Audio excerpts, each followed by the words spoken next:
ನಗರದ ಶಿವಶರಣ ಮಾದರ ಚೆನ್ನಯ್ಯ ಗುರುಪೀಠಕ್ಕೆ ನಗರದ ವಿವಿಧ ಪ್ರದೇಶದ ನಿವಾಸಿಗಳಿಗೆ ಮೃತದೇಹ ಗೌರವಯುತವಾಗಿ ಸ್ಮಶಾನಕ್ಕೆ ತೆಗೆದುಕೊಂಡು ಹೋಗಲು ಅನುಕೂಲ ಕಲ್ಪಿಸಲು ಕೈಲಾಸ ರಥ ಯಾತ್ರೆ ವಾಹನ ಮತ್ತು 2 ರೆಫ್ರಿಜರ್ಗಳನ್ನು ಸುಮಾರು 20 ಲಕ್ಷ ರೂಪಾಯಿ ವಿಧಾನ ಪರಿಷತ್ ಸದಸ್ಯರ ಸ್ಥಳೀಯ ಪ್ರದೇಶಾಭಿವೃದ್ಧಿ 2024-25ನೇ ಸಾಲಿನ ಅನುದಾನದಲ್ಲಿ ವಿಧಾನ ಪರಿಷತ್ ಸದಸ್ಯರು ಹಾಗೂ ಕೆಪಿಸಿಸಿ ಕಾರ್ಯಾಧ್ಯಕ್ಷರಾದ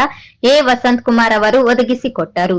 ಇಂದು ಶಿವಶರಣ ಮಾದರ ಚೆನ್ನಯ್ಯ ಗುರುಪೀಠದ ಪದಾಧಿಕಾರಿಗಳಿಗೆ ಕೈಲಾಸ ರಥಯಾತ್ರೆ ವಾಹನ ಮತ್ತು ಫ್ರೀಜರ್ಗಳನ್ನು ಸಮಾಜದ ಮುಖಂಡರ ಸಮ್ಮುಖದಲ್ಲಿ ಪೀಠದ ಅಧ್ಯಕ್ಷರಿಗೆ ಹಸ್ತಾಂತರಿಸಿದರು. ಈ ಸಂದರ್ಭದಲ್ಲಿ ಮಾತನಾಡಿದ ಎ ವಸಂತಕುಮಾರ್ ಅವರು, ನಗರ ಪ್ರದೇಶದಿಂದ ಸ್ಮಶಾನವು ಸುಮಾರು 2 ರಿಂದ 3 ಕಿಲೋಮೀಟರ್ ದೂರವಿದ್ದು ಶವ ಸಂಸ್ಕಾರಕ್ಕೆ ಅನಾನುಕೂಲ ಆಗುತ್ತಿರುವುದನ್ನು ಮನಗೊಂಡು ಸ್ಥಳೀಯ ಮುಖಂಡರು ಸದರಿ ವಾಹನ ಮತ್ತು ರೆಫ್ರಿಜರ್ ಅವಶ್ಯಕತೆ ಇದ್ದು ಒದಗಿಸಿಕೊಡಬೇಕು ಎಂದು ಮನವಿ ಮಾಡಿದ್ದರು.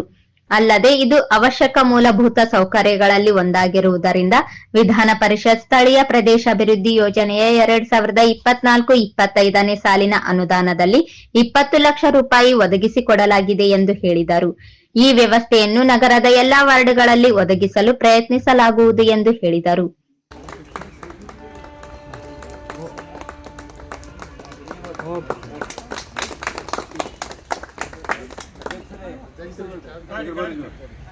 ವಸಂತಕುಮಾರ್ ಅವರಿಗೆ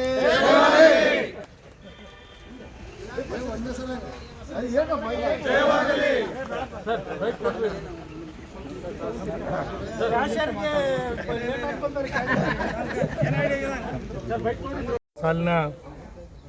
ವಿಧಾನ ಪರಿಷತ್ ಸದಸ್ಯರ ಅನುದಾನದಲ್ಲಿ ಬಹುದಿನಗಳ ಬೇಡಿಕೆಯಾಗಿರುವಂಥ ಮಾನವನ ಅಂತಿಮ ಯಾತ್ರೆಯ ಒಂದು ಯಾತ್ರೆ ಗೌರವಪೂರ್ವಕವಾಗಿ, ಅತ್ಯಂತ ಗೌರವಪೂರ್ವಕವಾಗಿ ಮತ್ತು ಎಲ್ಲರೂ ಶಾಂತಿಪೂರ್ವಕವಾಗಿ ವ್ಯಕ್ತಿಯ ಒಂದು ಮರಣ ಯಾತ್ರೆಯನ್ನು ಅವರನ್ನು ಬೀಳ್ಕೊಡುವಂಥದ್ದು, ಅವರನ್ನು ವೈಕುಂಠ ಯಾತ್ರೆಗೆ ಕಳಿಸಿಕೊಡುವಂಥ ಒಂದು ಕಾರ್ಯ ಖಂಡಿತವಾಗಿ ಕೂಡ ಇದೊಂದು ಧಾರ್ಮಿಕವಾಗಿ ಪುಣ್ಯದ ಕಾರ್ಯ.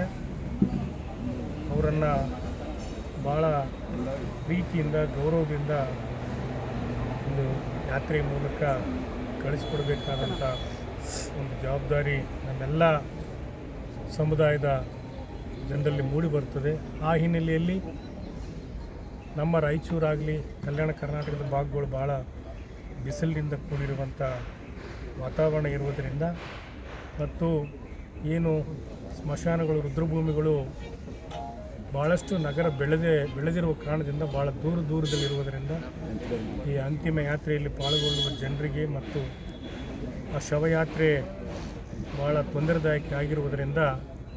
ಅವರಿಗೊಂದು ಅಂತಿಮ ಯಾತ್ರೆಯ ವಾಹನ ಭಾಳ ಅವಶ್ಯಕತೆ ಇರುವುದರಿಂದ ಅದನ್ನು ಮನಗೊಂಡು ಇವತ್ತು ನಮ್ಮ ರಾಯಚೂರು ಜಿಲ್ಲೆಯ ಮಾದಾರ ಚೆನ್ನಯ್ಯ ಗುರುಪೀಠದ ನಮ್ಮೆಲ್ಲ ಕುಲಬಾಂಧವರು ಹಿರಿಯರು ಸೇರಿ ಈ ಮನವಿಯನ್ನು ಮಾಡಿದ ಹಿನ್ನೆಲೆಯಲ್ಲಿ ಇವತ್ತು ನನ್ನ ಅನುದಾನದಲ್ಲಿ ಆ ವೈಕುಂಠ ಯಾತ್ರೆಯ ಅನುದಾನವನ್ನು, ವೈಕುಂಠ ಯಾತ್ರೆ ವಾಹನವನ್ನು MLC ಗ್ರ್ಯಾಂಟ್ನಲ್ಲಿ ಕೊಡಲಾಗಿದೆ. ಇವತ್ತು ವಿದ್ಯುಕ್ತವಾಗಿ ಅವರಿಗೆ ಆ ವಾಹನವನ್ನು ಹಸ್ತಾಂತರ ಮಾಡಲಾಗಿದೆ. ಇದರ ಉಪಯೋಗ ಎಲ್ಲರಿಗೂ ಕೂಡ ಈ ಬಡಾವಣೆಯ ನಾಗಮಾನಗಡ್ಡ, ನಮ್ಮ ಹೊಸೂರು, ರಾಂಪೂರು, ನಮ್ಮ ಸಿಯಾತಲಾಬು, ಅಸ್ಕಿಯಾಳು, ನಮ್ಮ ಎಕ್ಲಾಸ್ಪುರ್ ಎಲ್ಲ ನಮ್ಮ ಸಮುದಾಯದ ಜನರಿಗೆ ಅದರದ ಒಂದು ಅವಶ್ಯಕತೆ ಆಗಲಿ, ಅವರೆಲ್ಲರೂ ಅದನ್ನು ಉಪಯೋಗಿಸಲಿ ಅಂತೇಳಿ ಮಾತಾಡ್ತಾ,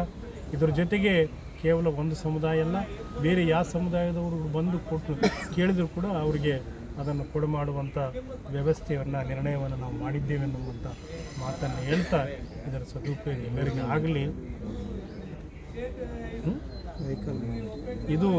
ಒಟ್ಟಾರೆ ನನ್ನ ಅನುದಾನದಲ್ಲಿ ರಾಯಚೂರು ನಗರಕ್ಕೆ 3ನೇ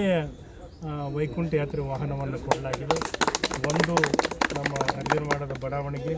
ಇನ್ನೊಂದು ನಮ್ಮ ಮುಸ್ಲಿಂ ಬಾಂಧವರಿಗೆ ಒಂದನ್ನು ಕೊಡಲಾಗಿದೆ, ಇನ್ನೊಂದು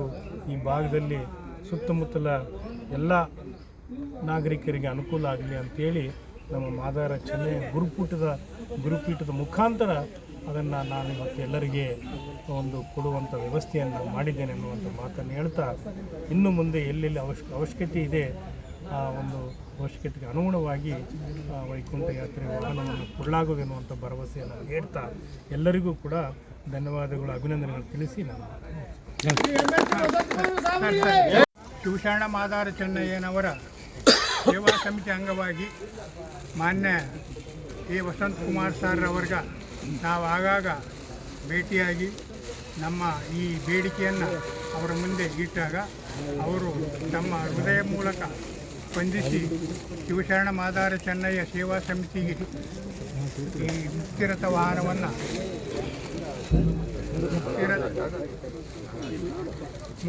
ವಾಹನವನ್ನು ಹಸ್ತಾಂತರಗೊಳಿಸಿದ್ದು ಇಂದು ಅವರಿಗೆ ನಮ್ಮ ಸೇವಾ ಸಮಿತಿ ವತಿಯಿಂದ ಹೃತ್ಪೂರ್ವಕ ಧನ್ಯವಾದಗಳನ್ನು ಅರ್ಪಿಸುತ್ತೇವೆ. ಈ ಸಂದರ್ಭದಲ್ಲಿ ಗುರುಪೀಠದ ಅಧ್ಯಕ್ಷರಾದ Yamunappa, Basavaraj, Ramanna, CPI, J Satyanatha, H Gundalli, Venkatesh, KEB, Babu Kamalapura, Thimmappa, LIC, J Ramulu, A Ramulu ಹಾಗೂ ಸದಸ್ಯರು, ಮುಖಂಡರಾದ K Aslam Pasha, doctor Razak Ustad, DK Murali Yadav, Anjina Kumar, P Yellappa, Mohammed Usman ಹಾಗೂ ಇತರರು ಉಪಸ್ಥಿತರಿದ್ದರು.